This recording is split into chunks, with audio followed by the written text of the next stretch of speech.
بسم اللہ الرحمن الرحیم۔ السلام علیکم ورحمۃ اللہ۔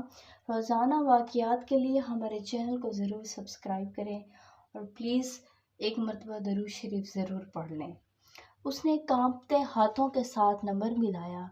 ٹرن ٹرن، آگے سے کھانستی ہوئی آواز نے فون اٹھایا۔ ہیلو ہیلو، کون ہے؟ کوئی بولتا ہی نہیں۔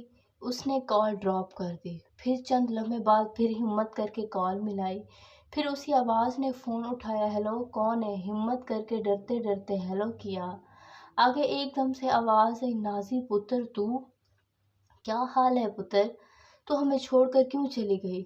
پتر کیوں ماں باپ کی عزت خاک میں ملا دی؟ بھائی تیرے خون کے پیاسے ہوئے ہیں۔ کہاں ہے؟ تو ٹھیک تو ہے نا پتر؟ کتھے آ تو؟ نازی کا رو رو کر برا حال تھا۔ کچھ نہ بول سکی۔ ماں بولتی چلی گئی، پوچھتی چلی گئی، لیکن نازی جیسے بے سدھ کھڑی رہی، جیسے سکتے میں ہو۔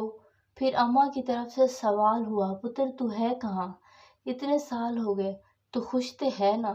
آخر ماں تھی، ماں کی محبت تو ختم نہیں ہوتی۔ نازی صرف اتنا بولی، ہاں امی میں خوش ہوں۔ اتنے میں دروازے سے نازی کا شوہر گھر میں داخل ہوا۔ نازی نے گھبراتے ہوئے فون بند کیا اور ڈر سی گئی۔ شوہر نے داخل ہوتے ہی پوچھا، کس سے فون پر لگی ہوئی تھی؟ میری غیر حاضری میں تم دوسرے مردوں سے گپیں لگاتی ہو؟ تم میرے ساتھ بھاگ کر آئی ہو؟ کسی اور کے ساتھ بھی بھاگنے کا ارادہ ہے؟ بے اعتباری عورت گھر سے بھاگی ہوئی لڑکی کو جان نثار کی وہلانہ سچی محبت۔ اندھے قانون کی لاٹھی، دنیا کے ہر مذہب کی رضا، مجبور والدین کی رضامندی، غیرت مند بھائیوں کی وقتی سمجھوتا، یار دوستوں کی دلی خوشی اور اپنے ضمیر کی آواز کا اطمینان، مل بھی جائے لیکن اسے عزت کبھی بھی نہیں ملتی، اپنی ساری زندگی کی قیمت پر بھی نہیں، اپنی آنے والی نسل کے سامنے بھی نہیں۔ اسے صرف سمجھوتے کرنے ہوتے ہیں، وہ سمجھوتے جن سے فرار کے لیے اس نے یہ انتہائی قدم اٹھایا۔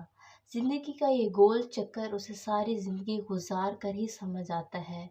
عزت دنیا میں سب سے قیمتی اور کم یاب شے ہے، جو ہمیں دوسروں کے رویے اور اپنے دل کی آنکھ میں اپنے لیے ہی ملتی ہے۔